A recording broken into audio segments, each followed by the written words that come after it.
Olá, professor Paulo. Boa Consegui. noite, Patrícia. Tudo bem? Tô. Tudo Boa certo. Fiquei um noite. pouquinho baixinha, eu botei muito apoio aqui em cima. Vou retirar um. E o Fagner? Deixa eu ver o Fagner. Aí, vamos ver se ele entra. Tá tudo bem? Graças a Deus. Fagner, vamos ver. Dando boa noite aqui ao povo antes da gente começar. Que bom. Fagner não está conseguindo? Vamos lá, Fagner, aceitando. Entrar ao vivo. Aqui está dizendo que Fagner não pode participar. Provavelmente ele teimou e está fazendo pelo tablet. Fagner, vou repetir. Pegue o celular. Fagner, use o celular. Bom, vamos aqui começar, daqui a pouco ele entra, né? Professor Paulo, boa noite a todos, grande prazer em rever, né? E, primeiramente, eu já vou me descrever, né, professor Paulo? Já vou aqui Isso, fazendo minha isso, autodescrição, tá? Eu sou branca, meus cabelos castanhos, tá? Tenho uma franja assim para o lado e hoje eu estou com meu cabelo preso. Acho que a roupa vocês não conseguem visualizar, mas é uma blusa branquinha com os detalhes um pouco mais clarinhos. O senhor está me vendo bem, professor? o Fagner está dizendo que ele está no celular, ó. Olha aí, ó.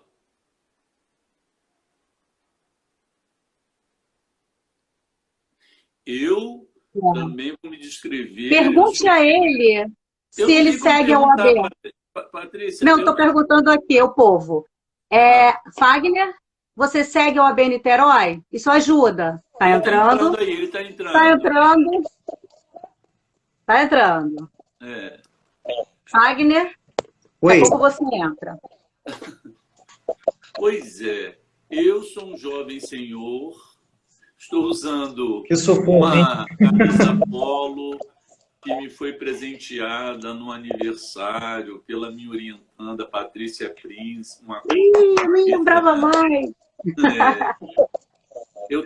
Eu uso óculos de armação marrom, estou no meu escritório de trabalho, de paredes de fundo branca, uso uma barba e um cabelo grisalhos, pretos e brancas também. E é isso aí. Boa noite a todos e todas. Estou Boa muito noite a todos feliz e todas. de estar aqui hoje com a Patrícia, uma orientanda minha do mestrado, com o Fagner, um orientando meu do doutorado, que são verdadeiros mestres para mim, porque me ensinam o tempo inteiro, né? E é bastante confortável estar aqui com vocês. Obrigado. Que bom. Fagner, faça sua autodescrição, por favor, para as pessoas.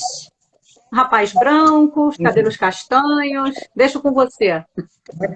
Há controvérsias, né? Quer dizer, na certidão de nascimento eu sou branco, mas talvez eu possa me declarar como pardo, né? Mas eu sou um jovem em seus últimos anos de juventude, né? 36 anos de idade, né? Prestes a me laurear como doutor em ciências pela Fiocruz, visto uma camiseta preta, né?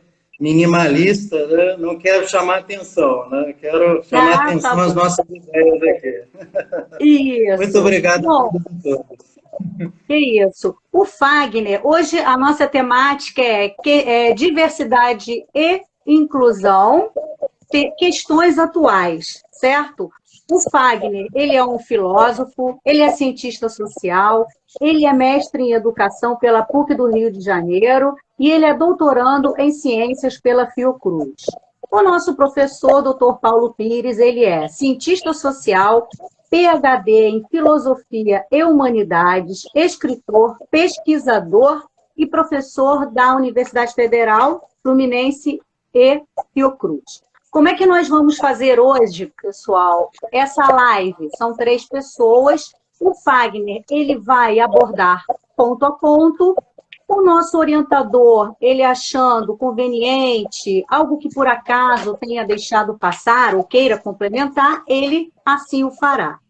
Nos 15 minutos finais, eu vou avisar ao Fagner. Fagner, se tiver alguma consideração, ele fará.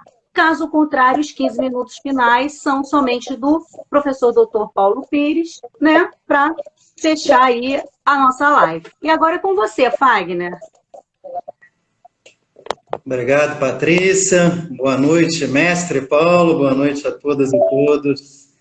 É uma grande felicidade estar aqui nesse espaço, né, nessa instituição tão importante para a democracia no nosso país, né? Quero cumprimentar nosso doutor Cláudio Viana, né, pela iniciativa, né, em postar a nossa Patrícia, né, como presidente da Comissão de Diversidade, né, e Inclusão da OAB Niterói, né? Bem, essa fala que eu trago não é acadêmica, não é de caráter acadêmico, embora, de uma certa maneira, a gente faça algumas piscadelas acadêmicas, né? Aqui a gente vai tentar um bate-papo um tanto descontraído, né, sobre diversidade e inclusão e questões atuais nesses campos, né, como uma iniciativa de divulgação científica, né?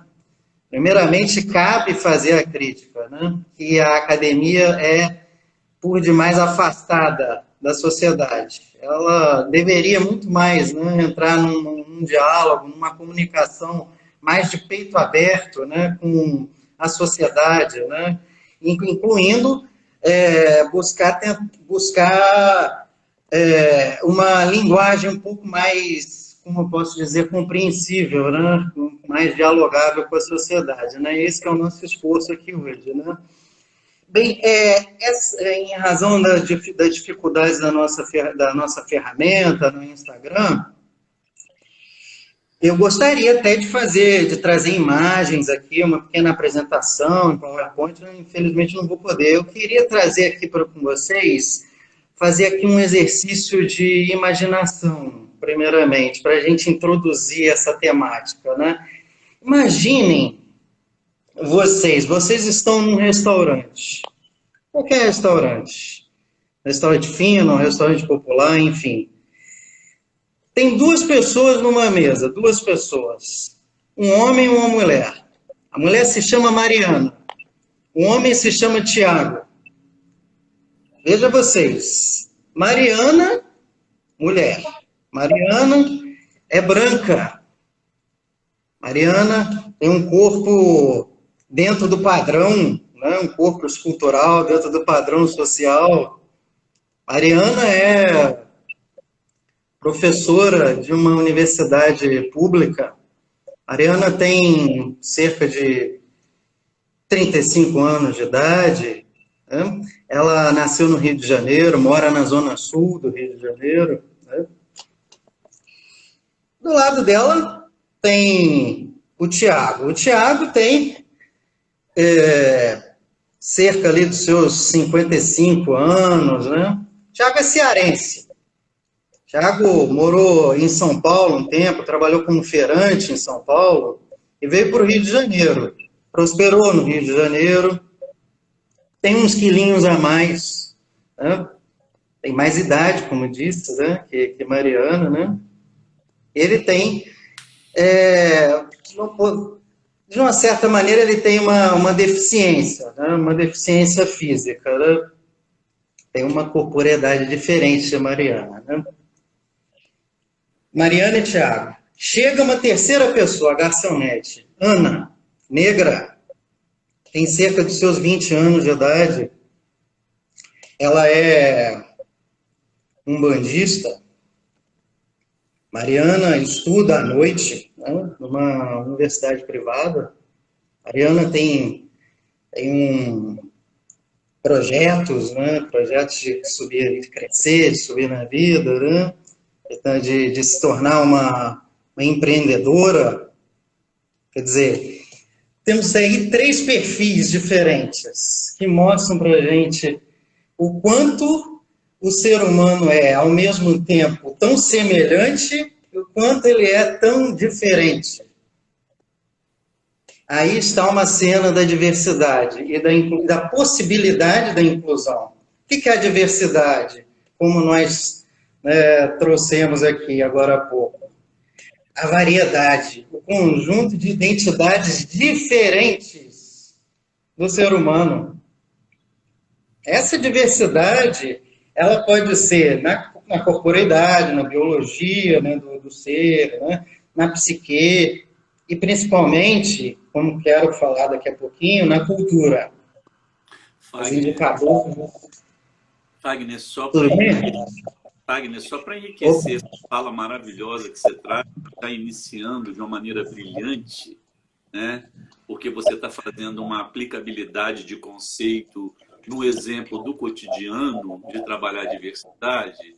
É interessante chamar a atenção, e aí sim, já trazendo a piscadela acadêmica para uma discussão coloquial que você se propõe realizar, porque você é brilhante, sim, né? É que as diferenças entre Tiago, Mariana e Ana não explicam as diferenças em suas experiências.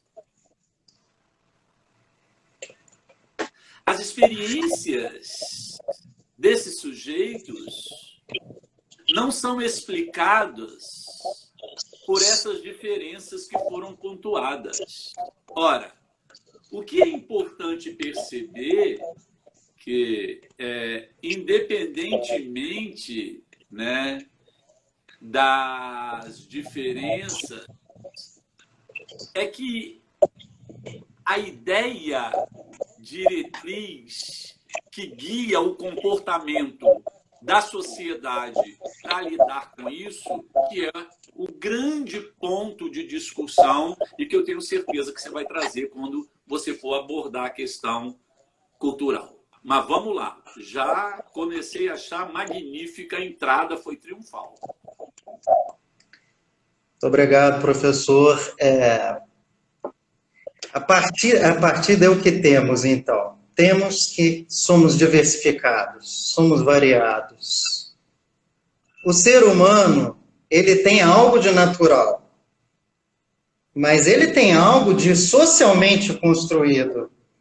Ele tem algo de natural, e aí eu sei que, de certa maneira, eu posso estar desagradando nossos amigos de movimentos sociais, mas todos nós temos estruturas biológicas inferiores e psíquicas também, hormonais, neurotransmissores, todos nós temos. Mas nós temos acoplado a isso experiências que são construídas no decorrer da nossa trajetória como seres humanos, em sociedade. No seio de quê? Da cultura, no seio da coletividade. É um fato histórico, né? A humanidade, ela se desenvolveu diversificadamente. Diferentes povos, com diferentes costumes, com diferentes práticas, com diferentes saberes, diferentes experiências. Diferentes projetos políticos. Diferentes perspectivas, diferentes opções, caminhos que foram trilhados por cada povo. É interessante notar aí que durante a história, né, nós temos variadas diferenças que emergiram, né? Eu não estou aqui querendo fazer um catálogo geral, né, de todas, né? Vamos trazer as mais relevantes, eu não digo que relevantes, porque todas são relevantes, todas as diferentes são relevantes, mas as mais famosas e as mais articuladas politicamente, né, na nossa sociedade contemporânea, né? Nós temos, podemos dizer aí, 6 grandes grupos, né, de diferenças, né, que a gente pode observar na contemporaneidade, né? Uma é étnico-racial. Ficou claro aqui no início, né? Quando eu falo que a Patrícia falou, não, Fagner é branco, mas aí eu trago, não, mas eu posso não me sentir exatamente como um branco, eu posso me sentir como um pardo. Quer dizer, isso é uma pertença racial. Existe uma pertença que também é étnica, a pertença dos indígenas, né? A identidade dos indígenas, por exemplo, a identidade dos asiáticos, orientais, pessoal do Oriente Médio, europeus, americanos, né? Enfim. Um segundo grupo, gênero e sexualidade. Gênero, uma nova interpretação que está emergindo cada vez mais, para além do masculino e do feminino, que são o quê? Biologia. São duas categorias biológicas, naturais. Para além do masculino e feminino, tem várias outras. E aí está incluída a questão da sexualidade, né? A heteronormatividade, a homossexualidade, enfim. Geração, que é um dos assuntos, não dos hits do ano de 2021, né? A chamada geração Z, dos mais jovens, né? O pessoal que tem em torno de 20 anos, 25 anos, entre 15 e 25 anos por aí, né? Que chama a minha geração, a geração de quem tem 25 a 40 de cringe, né? Vergonha alheia, né? Que são os millennials, né? Existem diferentes gerações coexistindo no mundo atualmente. Paulo mesmo é de uma outra, a Patrícia é de uma outra geração, a geração acima da minha. O Paulo também, outra. E acima deles ainda tem uma outra geração. Né? Religiões, diferentes, né, formas de se interpretar o sagrado. Né? Eu não estou aqui trabalhando a ideia de uma espiritualidade, mas sim da religião como rito, né? Rito cultural. Né? Comunidade. Países, o país onde você nasceu, onde você cresceu, o estado onde você cresceu, a região da cidade onde você cresceu, sabe, o subúrbio, a zona sul, né, a região mais rica, né, região central, enfim, tudo isso também cria uma diferença, né, cultural, e a corporeidade também. Por que não? A gente pode pensar que a corporeidade é um aspecto só natural, mas não, é uma construção social também. A deficiência é uma construção social. O corpo gordo, o corpo magro, também é uma construção social. O corpo esbelto, o corpo fora do padrão, também é uma construção social, também é uma pertença cultural, né? Que a gente pode considerar, né, nesse enorme campo, né, da diversidade cultural. Né?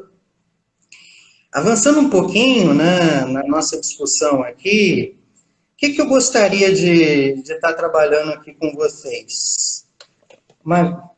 Dois caminhos. Primeiro, essa diversidade cultural no mundo hoje, ela é, em regra, a meu ver, ela é desvalorizada. Existe um discurso de valorização, de crédito, de celebração dela, mas ela é desvalorizada. Vou ilustrar isso daqui a pouquinho. Em segundo lugar, essa diversidade, ela pode e deve e cabe ser valorizada através de processos que eu vou chamar de processos inclusivos, de valores éticos, relacionados à inclusão, de ideias e de práticas em diferentes espaços sociais. Em primeiro lugar, nós temos muitos conflitos, né, acerca das diferenças, né, da diversidade cultural. Né? Nós estamos num espaço público em que, muitas vezes, o discurso ele não está de mãos dadas com a ação. Nós temos um discurso de democracia. Wagner, pois não? Deixa eu pegar uma ideia aí rapidinho, só para te dar um pontapé nessa discussão que eu acho muito interessante. Se eu conseguir tentar concatenar o seu primeiro momento com o segundo dessa sua reflexão, eu diria que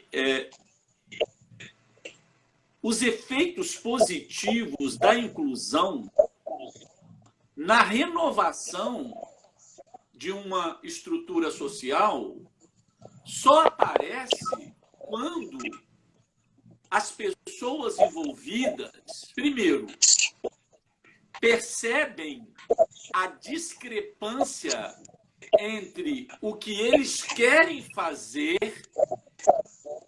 e o que permitem os atuais limites para que eles façam alguma coisa. Essa é a primeira coisa, que entra naquela questão que você colocou exatamente da divergência da ação. E segundo, é que essas pessoas envolvidas, elas precisam adaptarem esses limites, os relacionamentos, as estruturas, para possibilitar os passos da inclusão. Volta para a sua discussão, só para a gente pontuar isso muito bem do ponto de vista teórico. Perfeito. Existem limites. E que limites são esses? Nossa sociedade, né, o que numa linguagem mais cientificista a gente pode chamar de um paradigma social, né? Nossa sociedade ela é individualista, ela é voltada à competição, ela é voltada a uma lógica do capital, uma lógica do interesse do capital. E quando nessa lógica de interesse do capital, quando há uma competição por benefícios que são, em regra, escassos, uns vão ficar dentro, uns vão obter e outros não vão obter. Para a gente falar um português claro e simples aqui. No campo cultural, isso se reproduz em cada uma das 6 esferas que eu enumerei agora há pouco. Nós temos o racismo, que é antigo, ele é desde que a civilização humana existe, mas ele persiste em, por exemplo, em tratamentos diferenciados em serviços públicos, por exemplo. Assistência jurídica, assistência hospitalar, por exemplo, ela é percebida, ela é oferecida, ela é usufruída de maneira desigual pelos diferentes grupos étnico-raciais na sociedade, por exemplo. Sexismo. Vivemos a explosão de conflitos, né, de violência contra a mulher, violência contra homossexuais, em grande escala. Numa escala menor também, temos também questões contra o homem também, e entre homens também, né? Entre homens também. Choques de gerações, como eu disse, né? Nós temos jovens sendo desacreditados como pessoas que possam contribuir para o bem da sociedade, né? Para o bem comum. Da mesma maneira que idosos são descartados, em geral, no mercado de trabalho, sobretudo. Né? Intolerância religiosa. Temos, por exemplo, episódios aí de terreiros de Umbanda, por exemplo, que sofrem violência. Temos diferentes... como posso dizer, diferentes farpas, né, de católicos, evangélicos, espíritas, enfim. Né? Temos a xenofobia, né? O que são as migrações hoje em dia na Europa, nos Estados Unidos, né? Por exemplo, no Canadá, né? E comunidades que não são incluídas, de fato, não são inseridas de fato na sociedade e que se revoltam por isso, né? A França vive há décadas, né, um contexto explosivo, né? Vide o caso, né, de Charlie Hebdo, né, a questão da proibição, né, do véu nas escolas, né, do hijab, né, o véu muçulmano, né, enfim. Nós temos no campo da deficiência, né, discursos segregacionistas, capacitistas, né? O que é o capacitismo? Eu queria falar com você, explica o capacitismo. Você propor que o deficiente ele tenha que ser ajudado, né, a ser inserido na sociedade, não de uma maneira que ele desenvolva uma autonomia em ele ser ajudado, né, mas ele sempre sendo levado pela mão, ele sendo heterônomo. O que é heteronomia? É o contrário da autonomia.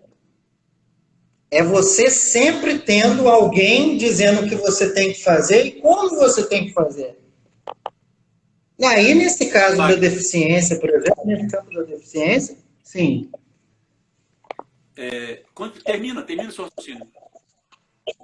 Nesse caso da deficiência, você tem todo o debate da educação especial, por exemplo. A educação especial, historicamente compreendida como um campo de segregação, que deficientes tenham que estar separados, né, dos, entre aspas, normais, e não junto com os normais. Né? E num diálogo, né, com os normais, isso é uma grande luta na inclusão. A autonomia dele. Né?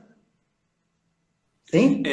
Veja bem, Fagner, só para a gente, no diálogo, ir mantendo um certo equilíbrio no tempo também, porque você tem um tempo para dar conta disso tudo, e é uma discussão bastante ampla, eu queria pontuar o seguinte: na minha compreensão e no diálogo com a sua reflexão, eu seria ousado a ponto de afirmar que a inclusão, para ela ter sucesso, tá, a sociedade, tá, como um todo, ela deve se traduzir em comunidades conscientes.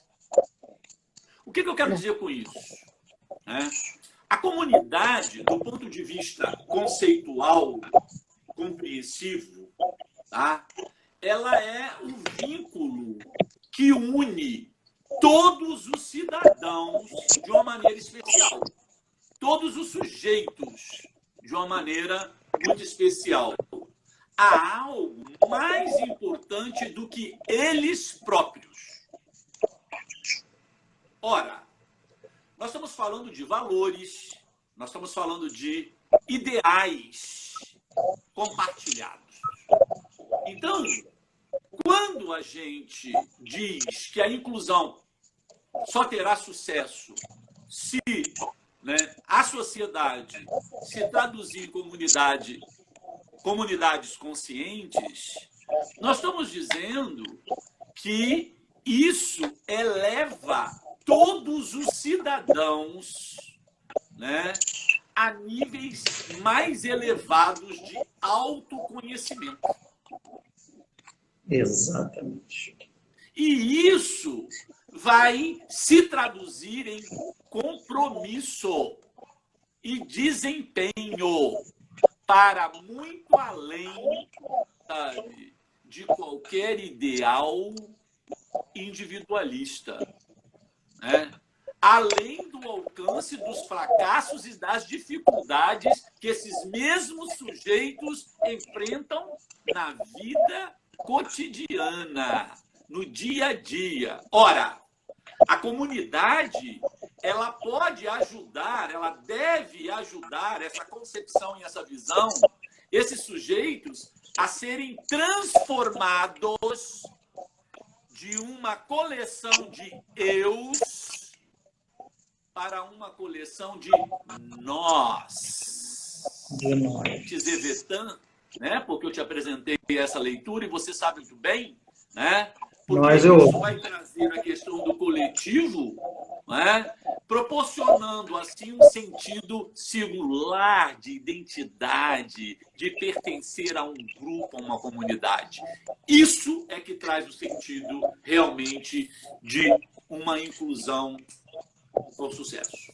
Só para dar uma clareada aí na nossa discussão e você continuar. Só uma coisinha, verdade, assim, Wagner, aquela coisa assim bem básica mesmo, que essas pessoas, elas querem autonomia, sim, elas desejam. Atividades que elas podem praticar e atividades que são comuns a nós, elas também podem praticar, também basta também oferecer um ambiente acessível, né, professor? Muitas vezes o ambiente não está Mas essa acessível discussão, ele estava para fazendo uma isso. discussão teórica muito importante, ele estava fazendo uma discussão teórica muito importante, que eu só quis trazer esse conceito para aprimorar ainda a reflexão que ele estava construindo. A ideia da comunidade. Depois, Fagner, você passa essa leitura que você vai fazer no final, você acrescenta do professor, tá bom? Ah, sim, com certeza. É que vamos avançar. E nós, não, Paulo e eu temos trabalhado já há 16 anos juntos, né? E meu pensamento é muito parecido com o dele, né? Então ele já meio que antecipa onde eu em termos um pouco diferentes, né? Eu chegaria a essas mesmas ideias, né? Bem, a inclusão é exatamente isso, valorizar a diversidade, valorizar primeiro. Que princípios éticos nós precisamos, como disse bem o Paulo, né?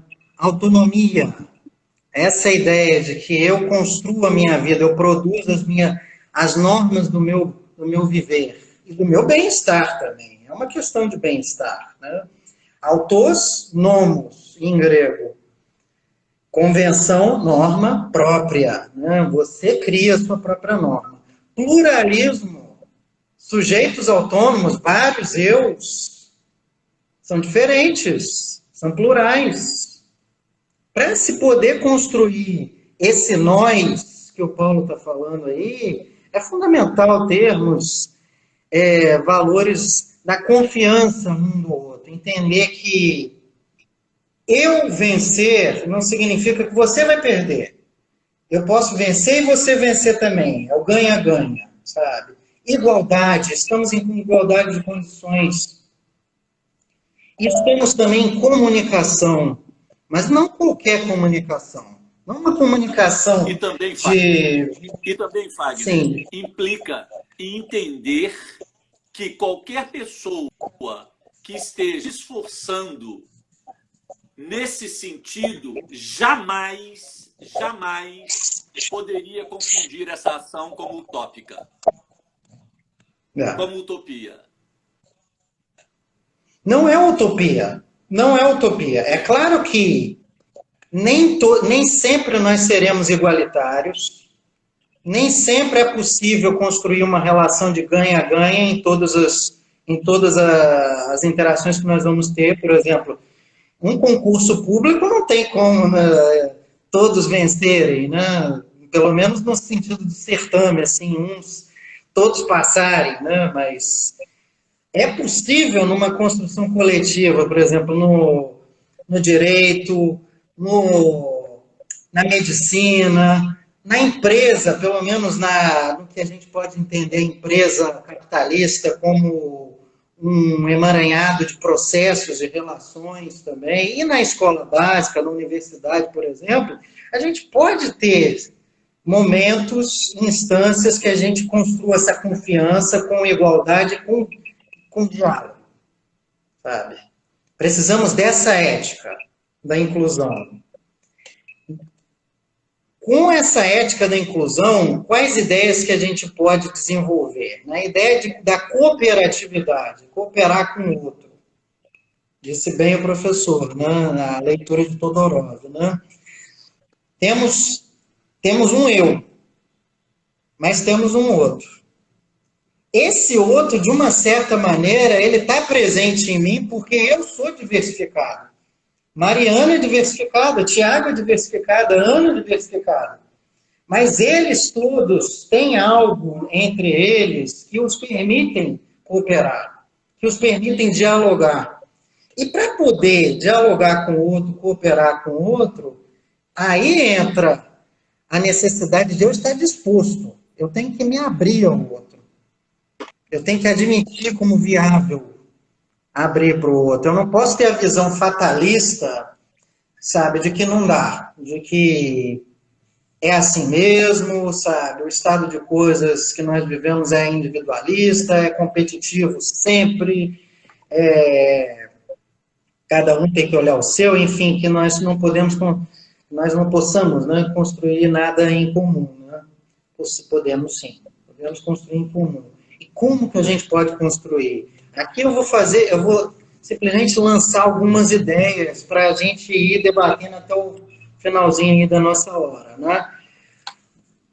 Baseada numa leitura, né, que nós no nosso grupo, aí tá invertido, né, temos trabalhado bastante, que é a inclusão, né, do casal Steinbach, né, Susan Steinbach e William Steinbach, né. Essa obra é fundamental para os estudos da chamada educação inclusiva escolar. Mas a minha proposta aqui é que em todos esses espaços sociais que eu mencionei, é possível a gente também construir uma espécie de educação. Não no sentido formal, de escola, de universidade, mas num sentido não formal. E num sentido informal também. É possível em outros espaços a gente construir uma educação que se baseia em 3 pilares, né? Um pilar que é organizacional, que é uma rede de apoio, um conjunto de instituições, de iniciativas que deem apoio, né, que deem suporte para as práticas. Que práticas? Mas práticas que tenham um componente procedimental, que seja um trabalho em equipe. Não se pode construir uma inclusão sozinho. É preciso construir esse ganha-ganha, né, com o outro, na interação com o outro. Só se constrói confiança, igualdade, dialogicidade com o outro, no pluralismo. E o que se constrói? Aí entra um vértice pedagógico. Cooperatividade, aprendizagens cooperativas. Eu aprendo com você, você me ensina.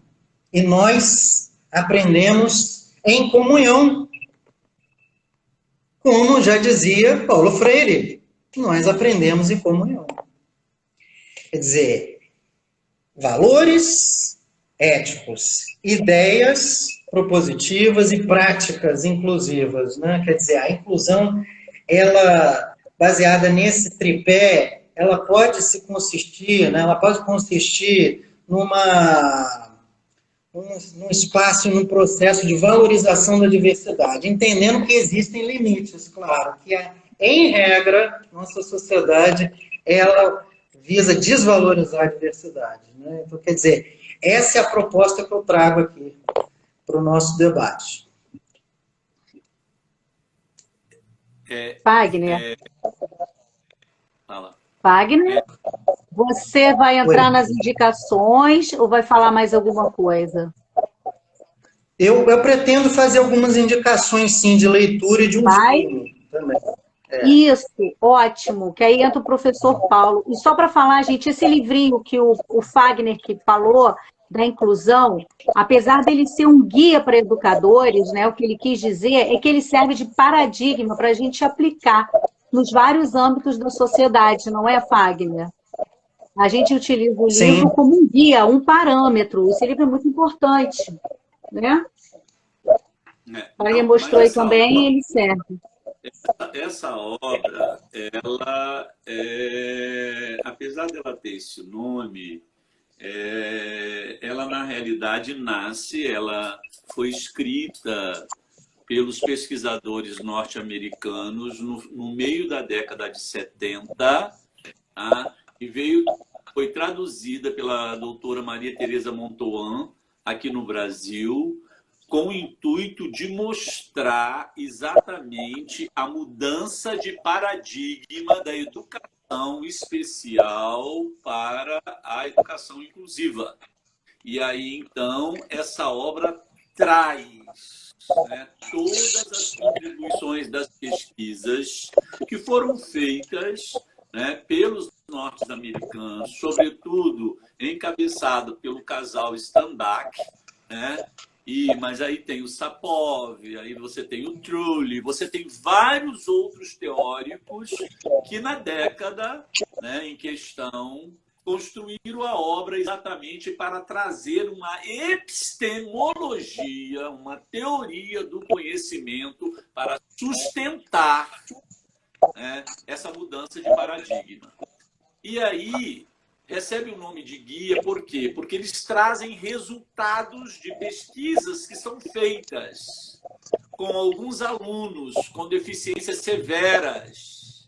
E aí eles publicam esses resultados, essas propostas de planejamentos aplicados, individualizados, chamados PEIs, né? E também propostas de currículos que são verdadeiras dicas para aqueles que estão iniciando, enveredando-se pela, né, discussão. Mas é uma discussão clássica, que já é datada da década de 70, né? No meio da década de 70, e que tem como primazia exatamente documentar essa mudança paradigmática e instrumentalizar os profissionais para entender essa discussão. Tá? Quem estava aqui era a Ana Cláudia, do grupo, do MESED. Ela falou que esta obra é magnífica. Daqui. Continua, Fagner, em função do nosso tempo. Sim, é muito importante a gente entender que a inclusão, ela é um projeto, né, que ela não vai ser resolvida de uma vez por todas. Ela vai ser resolvida com pequenos esforços, em pequenas esferas. São pequenos coletivos, né, de professores numa determinada escola, numa determinada universidade, sabe? Entendendo na iniciativa privada, por que não, né? Administradores que compreendam que esse modelo de construção de autonomia, ele não está necessariamente contra uma lógica de mercado, né, de lucro, não necessariamente. Entender que, por exemplo, num hospital também é possível construir entre os seus diferentes atores, entre os seus diferentes profissionais, né? Então, quer dizer, como tenho trabalhado com o Paulo, trabalhei também com a professora Vera Candu na PUC, né? Eu tenho me devotado ao estudo da formação de professores, né? Então, eu posso falar com mais propriedade da formação docente, né? Mas, como estamos aqui num campo mais amplo, num debate, né, de divulgação científica, é importantíssimo, né, que nós abramos, né, para diversos outros campos, né, diversas outras possibilidades, né, de se entender a diversidade e a inclusão. Né? Mas eu acho, Fagner, que quando a gente propõe discutir inclusão, a ideia não é discuti-la, né, desta maneira, da forma com que ela vem numa intensidade menor ou maior. Discutir a inclusão é discutir a possibilidade de todos terem acesso. Se estamos falando de educação, todos terem acesso a uma boa educação, uma educação de qualidade. Se estamos falando de oportunidades, todos terem acesso à oportunidade. E aí, para isso, né, é interessante a gente entender o que se faz necessário para pensarmos a inclusão, né? Nesse sentido, né?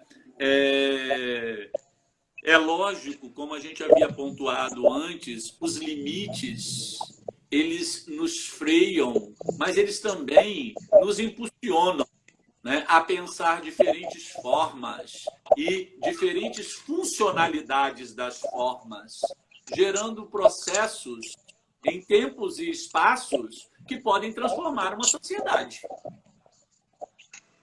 Então, nesse sentido, eu seria ousado, mais uma vez, dizer que, assim, algumas teses são fundamentais para pensar, né, essa possibilidade. Né? A primeira dessas teses seria a gente sempre pensar que a inclusão seja numa escola né? Ou seja, na educação, ou seja, dentro de uma determinada comunidade social, não importa o espaço, a inclusão ela tem que sempre estar assentada numa concepção de uma filosofia comum e um plano estratégico voltada para todos, e não para alguns, e não para uns. Eu acho que essa seria a primeira tese, né? Que, por sua própria natureza, né, ela já é voltada para as necessidades gerais, né?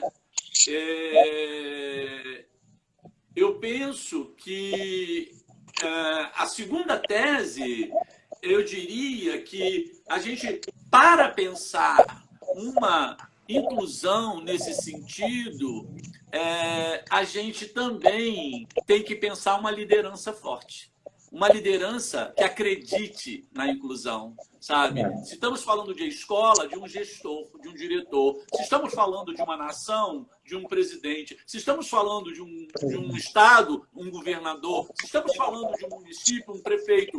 Quer dizer, uma liderança que reconheça a sua responsabilidade de definir, sabe, objetivos que garantam essas tomadas de decisões na direção, né, de uma sociedade plena para todos, né? Uma terceira tese que eu diria seria a de promover culturas no âmbito da sociedade, no âmbito da escola, no âmbito que estiver em questão, onde todos possam ser acolhidos, onde todos possam ser apreciados, onde todos possam ser acomodados, sabe? E que acomodem a diversidade, né? Porque nós temos que entender que, se a gente estiver falando no plano educativo, as escolas são microcosmos da sociedade, sabe? E elas precisam ser pensadas, né, nessa direção, nesse sentido. Depois, então, vem uma questão que você já mencionou, que eu diria que seria uma quarta tese, que é o desenvolvimento das redes de apoio. Como buscar construir através de, sabe, de profissionais especializados, pais, né, sujeitos, atores políticos, grupos, órgãos, né? Atores políticos que se comprometam em pensar esse processo de uma maneira global para todos, enquanto proposta de política pública. Uma outra tese que eu acho que também não pode ficar esquecida é a utilização de processos deliberativos para garantir responsabilidades, sabe? As equipes de apoio que estejam trabalhando junto com todos esses sujeitos envolvidos precisam ter isso muito bem claro, né? Para que eles possam desenvolver um trabalho organizado, coerente.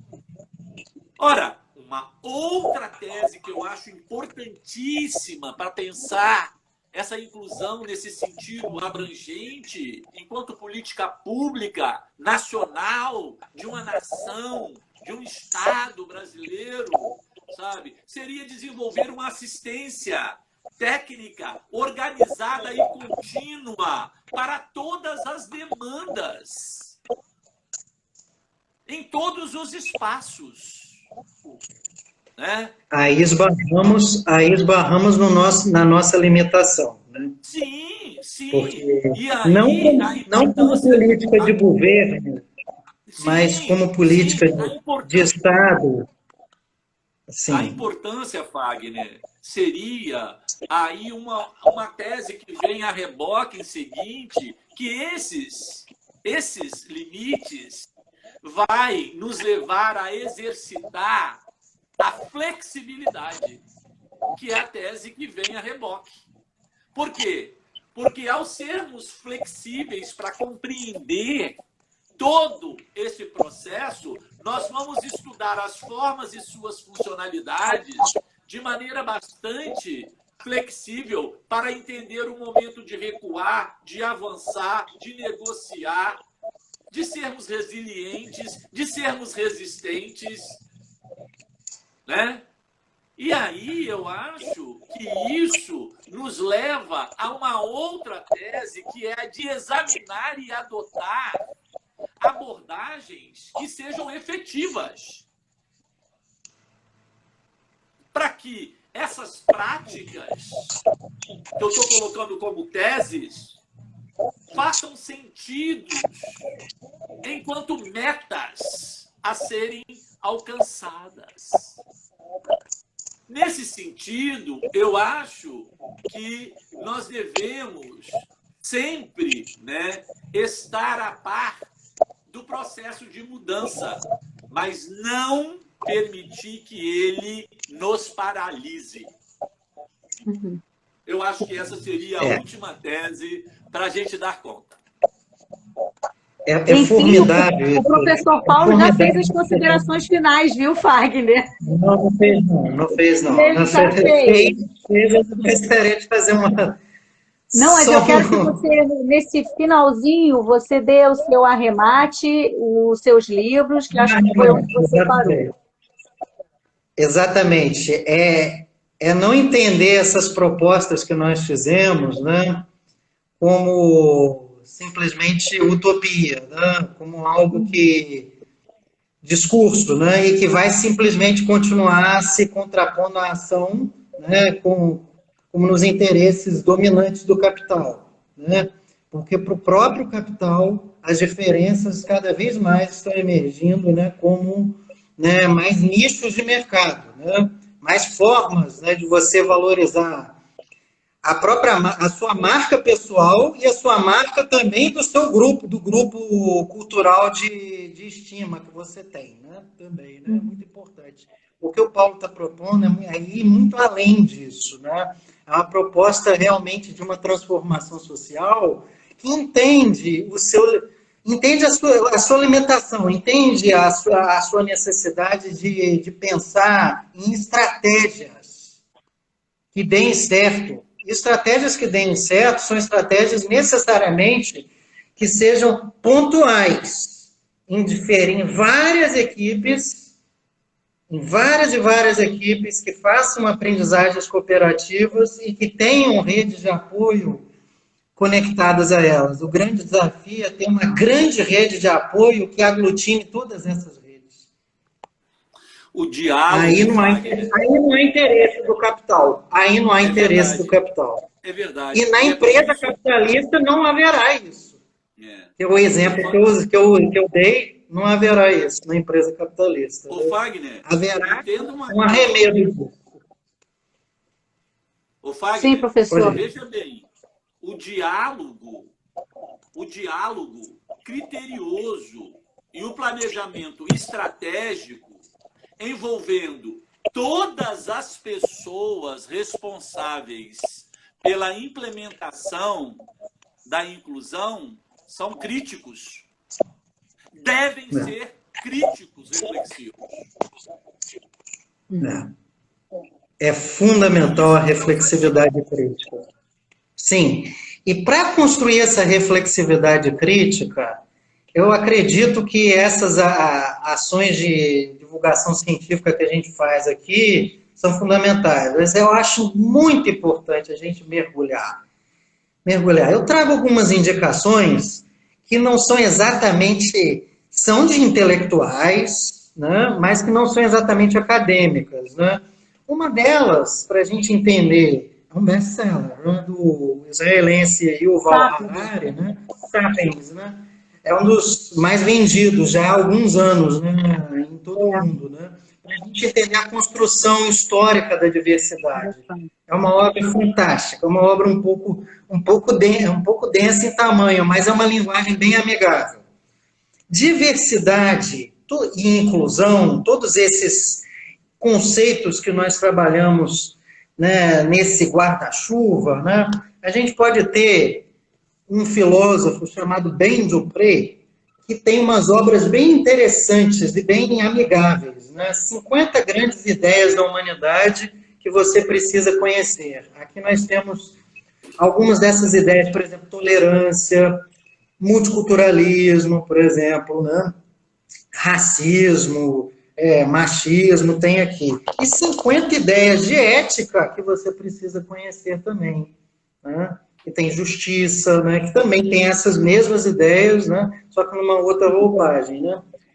A indicação de filme é meio complicado, porque vocês percorrerem, né, esses serviços, né, vou fazer a propaganda agora aqui, Netflix, Amazon, HBO, Star, Disney, Mas enfim, todos eles. É bom. No YouTube, vocês vão ver uma infinidade de obras que estão celebrando a diversidade. Estão celebrando a diversidade. Eu acho muito interessante você, por exemplo, vou citar um exemplo, porque senão a gente não sai daqui, né? O Pantera Negra, né? Do saudoso Chadwick. O Pantera Negra, por exemplo, apresenta uma estrutura social de uma outra cultura, de uma cultura totalmente negra. E em Hollywood. E um herói estavam negro. os super-heróis dessas crianças, não é? Lembra que eu falei no grupo do Mesed, que eu lembrei do Pantera Negra? É isso, precisava do Pantera Negra. E o Pantera Negra é introduzido no universo cinematográfico dos heróis clássicos, os heróis tradicionais, os heróis eurocêntricos, vamos dizer assim, né? Os heróis Marvel, por exemplo, né? Agora, um documentário interessante, né, que eu conheci, aliás, através do Paulo, né? Um documentário de 2006, é brasileiro, Pro Dia Nascer Feliz, né?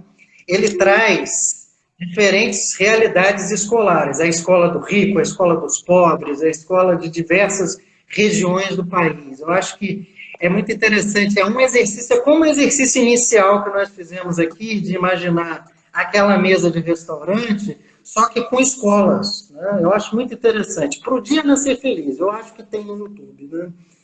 Escritores da Liberdade também é muito bom. Também. Escritores da Liberdade nós vimos também. Né? Assim como o grande desafio Denzel Washington, né? Também, né? Eu gostaria até de ficar mais, mas está aqui pelo adiantado da obra. Lembra, olha, tem mais um filme, a gente já está encerrando, pessoal, tem mais um filmezinho, é mais um documentáriozinho, Borboletas de Zagorski. Já viu? Falando do não conheço. Muito interessante. Vale a pena. Tem a ideia ligada ao Vygotsky, né, do surdo, do cego, vocês vão gostar. Borboletas de Zagorski. Aí eu até botei para ver se eu não ia falar errado. E um outro filme, que eu esqueci o nome, vamos ver se a gente lembra aqui, relacionado às pessoas com TDAH das estrelas. Você lembra, Fagner?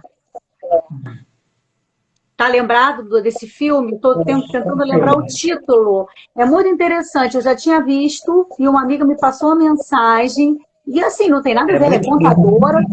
Ela é contadora e ela falou: Paty, eu fiquei tão emocionada com esse filme, gostei tanto, eu lembrei de você. Eu falei: já vi.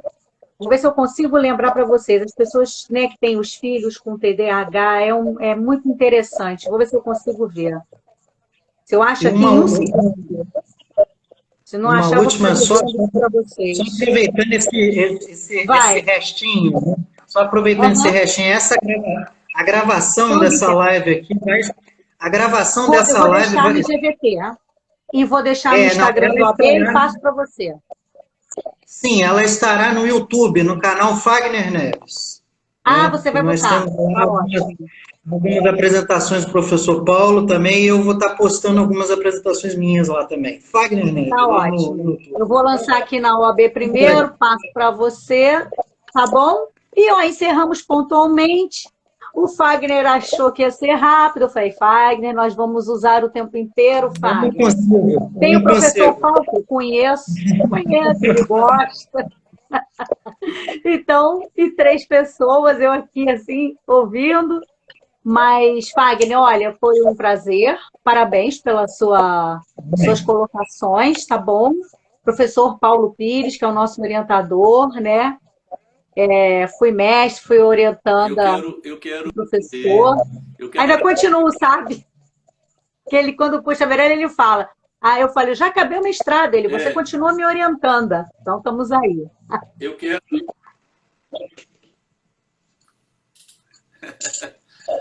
Eu quero agradecer a Trícia, eu quero parabenizar por esse espaço, quero parabenizar ao Fagner pelas reflexões que ele trouxe. Para mim, é um aprendizado, né? Como é bom quando a gente percebe, se dá conta, né, do quanto a gente aprende com vocês. E hoje, o Fagner é mais meu mestre do que meu discípulo, porque eu aprendo muito mais com ele do que ensino. E eu quero agradecer e prestar a ele a minha homenagem, a minha admiração por todo esse crescimento, por toda essa elegância, como ele vem desenhando a trajetória dele profissional, e dizer o quanto eu me sinto aprendiz com ele, ao lado dele, ouvindo ele, né?